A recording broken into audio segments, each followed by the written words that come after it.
Boom! What's going on, everyone? It's Steve Larsen. Hey, I don't actually know what this episode's going to be about, but I feel one in me, and there's a lot going on in this last year. I kind of want to tell you about it while I'm here.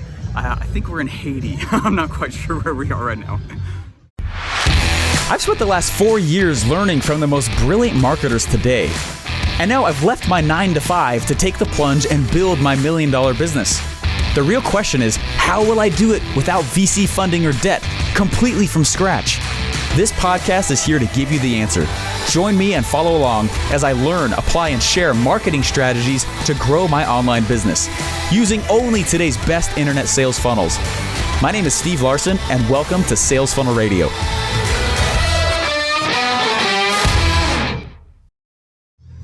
What's up, my friends? Okay, hey, so I'm here on the 2 Comic Club X cruise, and wearing the team shirt, right? Having a lot of fun with it. We got about 400 people on. Actually, you can see the cruise ship back there.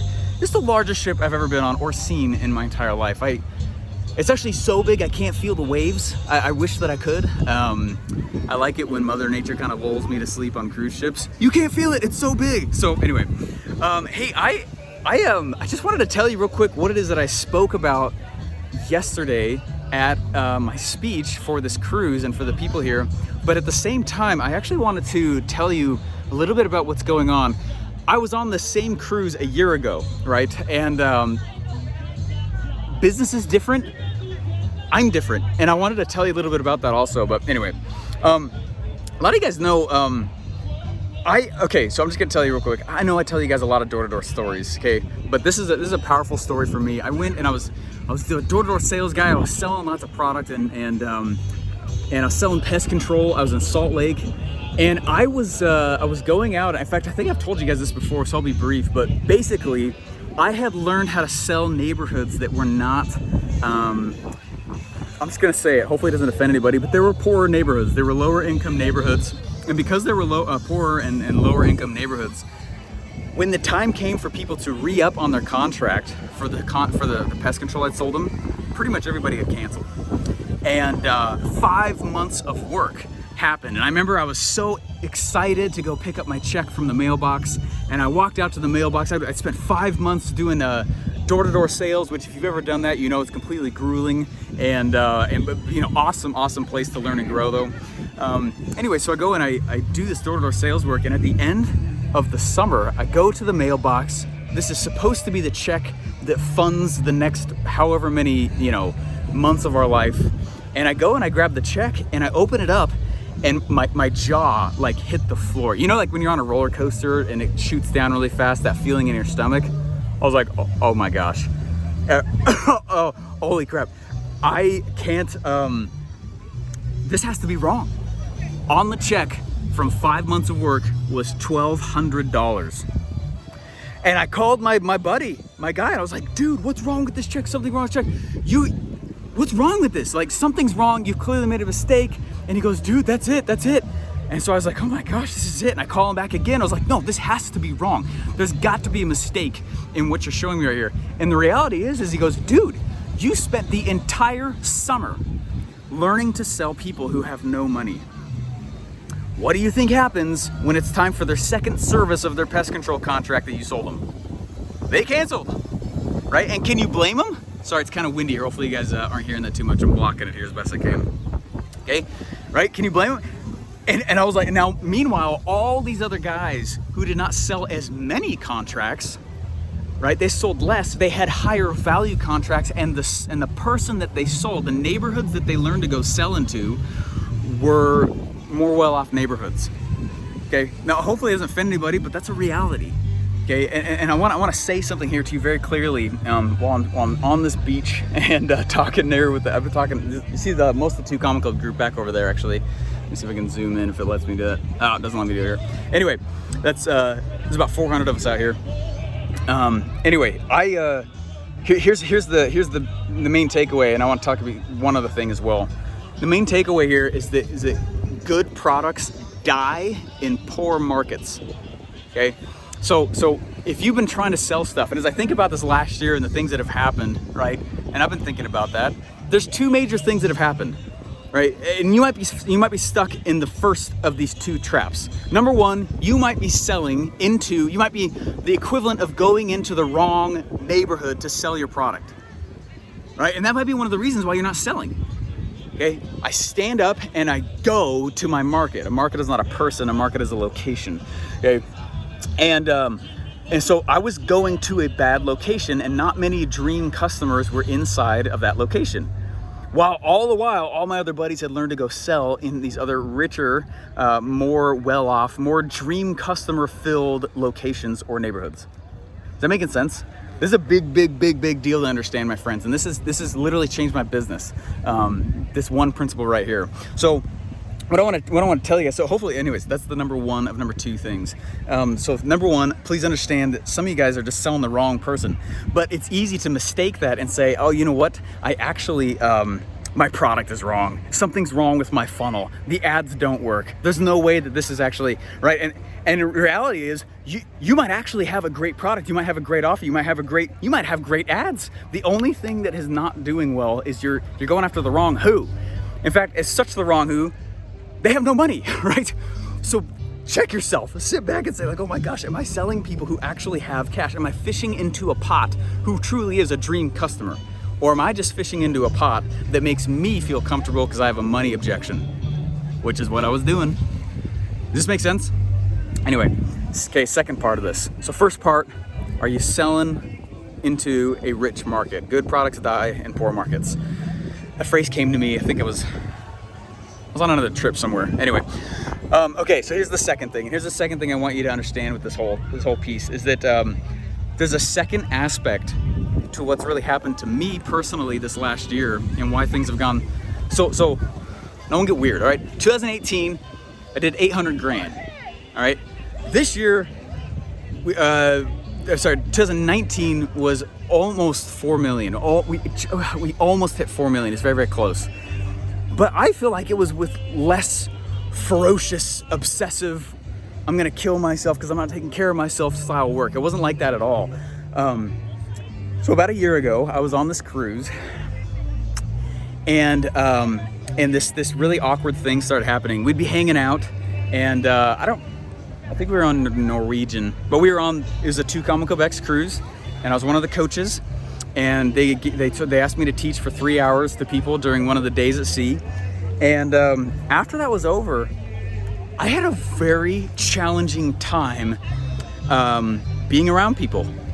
Okay, and I've had some people who get offended by that, and they're like, "How dare you? I can't believe that. This is crazy."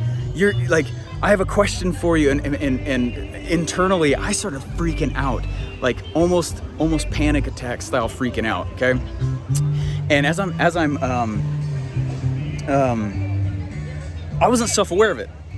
So Funnel Hacking Live happens, and I started getting more of this kind of internal anxiety popping up.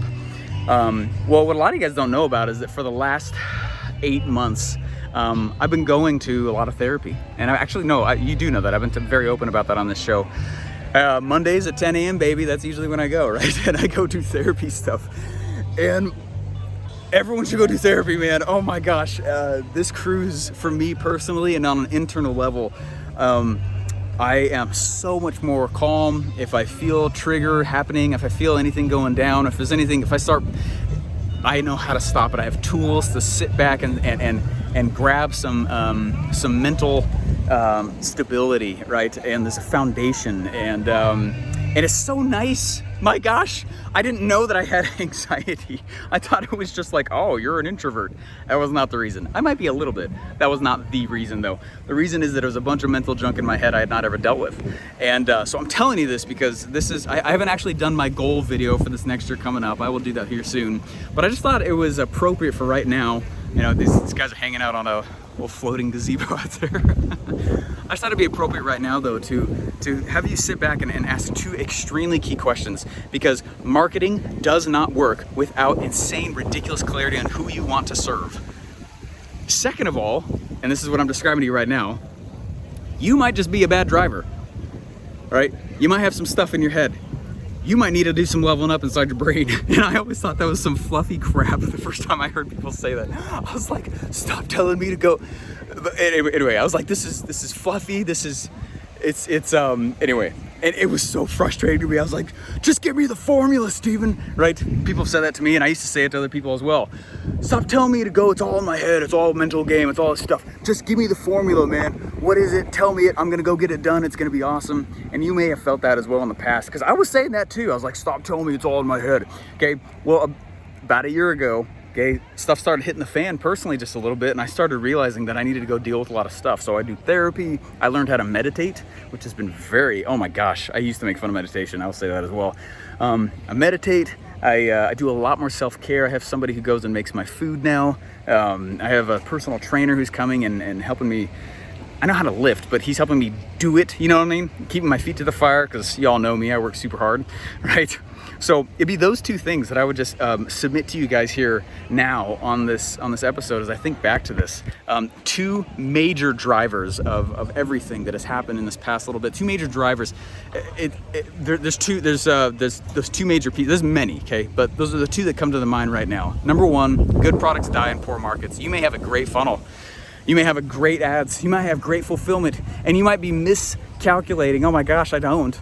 Because you're thinking, no one's buying it. You might just be selling in the wrong neighborhoods, right? A market is a location, not a person. You might be going to the wrong neighborhoods, and that neighborhood doesn't draw enough of your dream customer for you. Make sense? Second of all, you might just personally not be a very good driver of the vehicle yet. You might be not be a very good driver of doing all this thing, and you may not have gone through a lot of the issues and stuff that you might have going on. You don't have to have issues. Don't go searching for them. But if if I'm saying this right now and it's clicking in your head, you're like, I know what you're talking about. Okay, that 1 billion% affects business. I wanted to act like it didn't for so long. Be like, yeah, I got these problems, but who cares? I got these problems, but who cares? I got these problems, who cares? And a lot of them are still there. But what I have learned to go do is calm my mind. And bring it down. In fact, several people on this cruise have asked, like, Steven, you're not all like boom, boom, boom, boom, boom. It's like, I'm not like that all the time. It's just for fun sometimes, you know. Business is fun. I have fun doing it. I'm gonna have fun while I do it. And sometimes I'm like, boom, baby, yeah, you know. And other times, you know, I'm just, you know, I'm calm.